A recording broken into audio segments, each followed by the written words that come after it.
All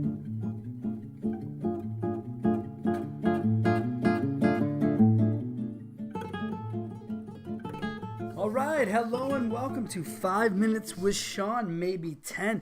This is our Digital Dealer 24 recap edition, and man, this is gonna be a fun one. We had some ups, some downs, and some left rights. It was a great time, and I'm very interested to discuss kind of post Digital Dealer as I sit here days later in what is not sunny Florida, but extremely snowy, blizzard condition Wisconsin. And I look at all the feedback on LinkedIn, where I spend a lot of my time socially. And actually, that's the only place I spend my time socially, except with other human beings, face to face. And so I sit here and I think to myself, perspective has a lot to do with how people view these events, as well as expectation, you know? And I mean, obviously here it's April, right? So the expectation of Wisconsin is there's a good chance it could snow. Expectation in Florida is there's a good chance it could rain, but that's about it, right? So from inside of that, once you have your expectation, how do you see things? Well, I see it snow. I get exactly what I thought I would get.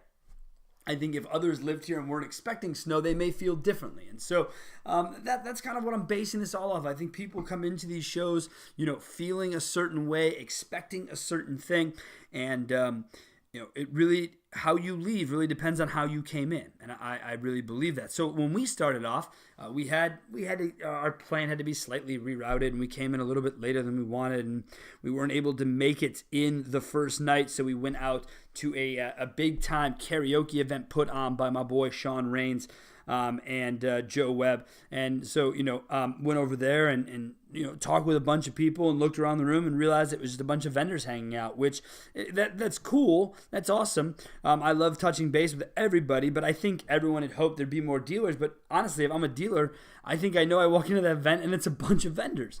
And so, you know, that's part of what has been getting discussed quite a bit throughout the post-digital dealer world is, you know, dealer to vendor ratio. And frankly, I mean, can we be honest with each other? We've jumped the shark with technology in our industry, so clearly there's more tech than there are dealers, and it just isn't valuable as valuable as it used to be to attend these shows. And I think that there is a change coming throughout the industry for these shows.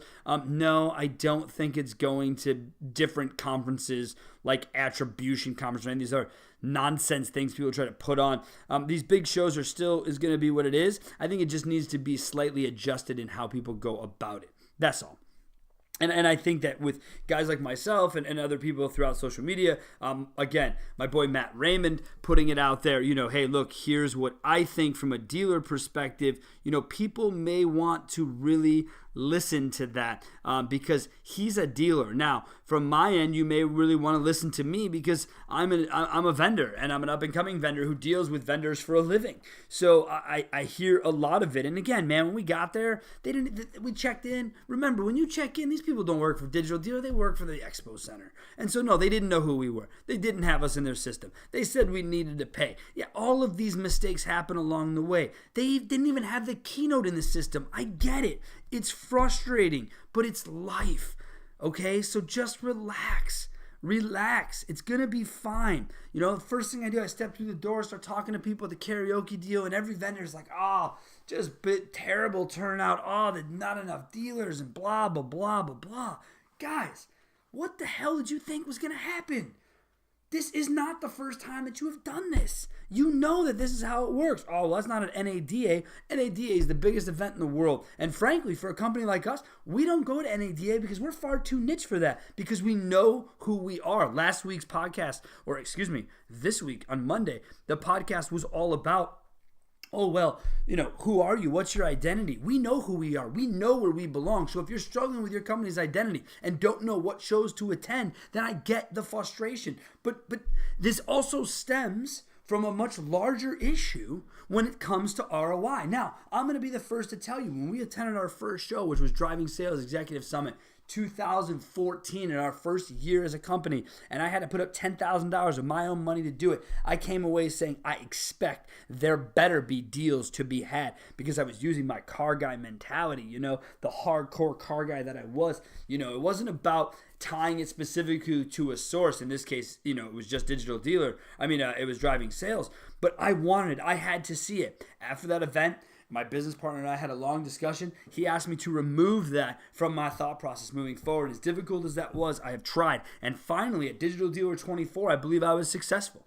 We sponsored the dealer party.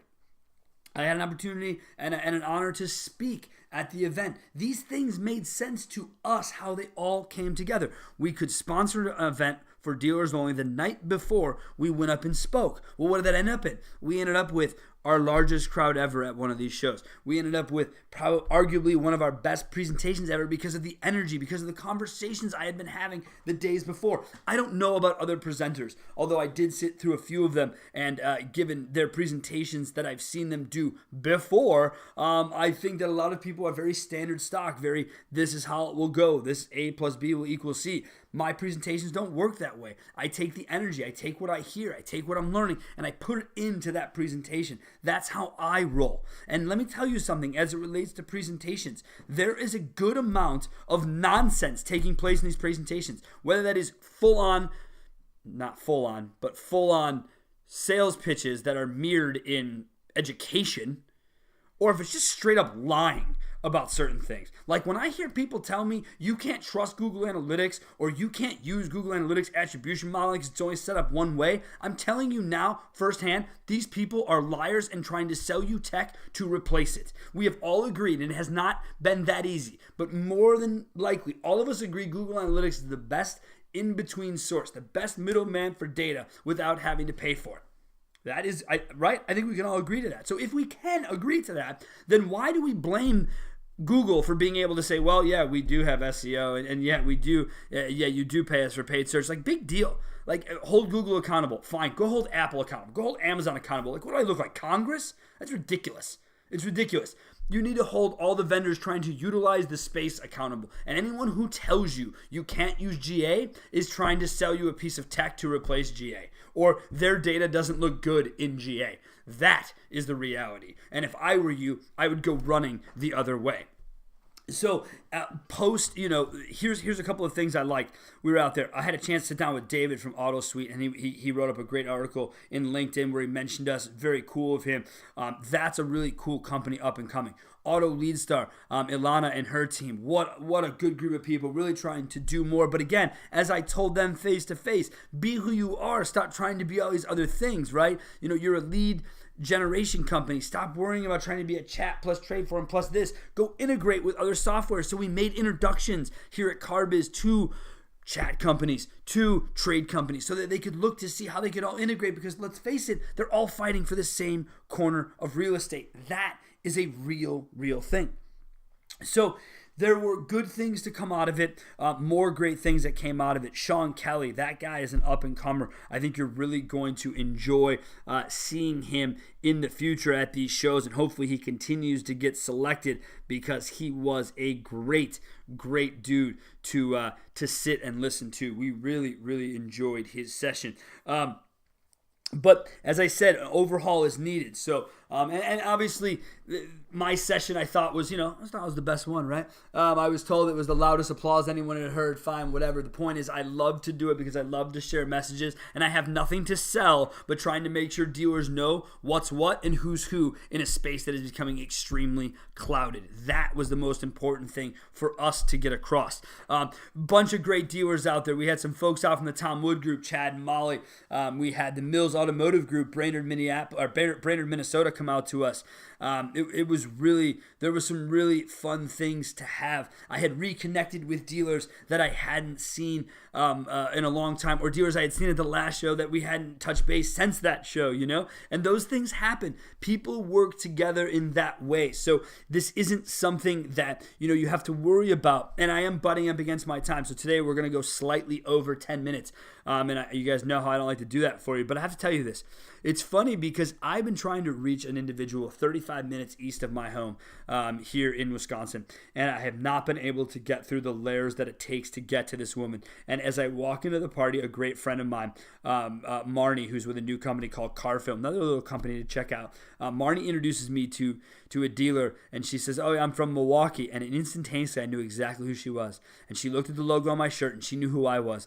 And she kind of put her head down, and she said, "Well, do you know each other?" I said, "No, I've been trying to reach her for 13 months." Now, I don't follow up with a lot of people. My product really doesn't work that way. Either you meet me and get it, and we make a deal within 48 hours, or we just never make one. And that's just how it is, and that's fine. But this particular group, I know that this woman was looking over all of these stores by herself, needed help, and that's what we offer. And so here I am. I have to go all the way to Florida to meet a dealer, but it was worth it. I did it. I had fun. I enjoyed it. She enjoyed it. We enjoyed the conversation. She enjoyed telling other people the story of how she stonewalled me and now she ran into me. And that's what we do this for. Again, I said it at my presentation. I've said it on LinkedIn. I say it everywhere I go. The dealers are the belle of the ball. They are the reason that we are all here. They are the reason that you have vendors, but that does not mean that they need to be bothered at every turn. When we put on the party, and honestly, people thought that we had just thrown the party. Shame on, I guess, the other vendors who did. They didn't make it obvious who they were. If you know anything about the Car Biz crew, we roll real logo heavy, and logo is everywhere at these events. And logo had a hell of an event, just taking pictures with everybody and people wanting to just really be around logo, and that was super fun to have. But when we do these things and we see these events, that's what it's about. So we were going up to dealers. We earned the right to ask, "Are you having a great time?" which led to more discussions. So if you're a vendor who's frustrated or complaining about how the car business acts, welcome on board to the car business, babe. This is how it works. No dealers don't want to always talk to you. No dealers don't always need to sign up for new tech. No, they always don't believe it's going to save their dealership, because most of them know that if they're going to make a change, it's going to have to happen internally and from the top down. There is no widget vendor dashboard nonsense that will save them. It is themselves who will save them, and this is how this will go. So again, I want to thank everyone who attended not only Digital Dealer, but our sessions, the party that we sponsored. David with AutoSuite, thanks again for the write-up. And anyone who attended, who has feedback, please add it to the LinkedIn post here that this will be on. And let's continue the discussion, and let's all together help make this a better event, because we all live here and we're all trying to do the best we can for the best industry in the world. Thanks again, and have a great day.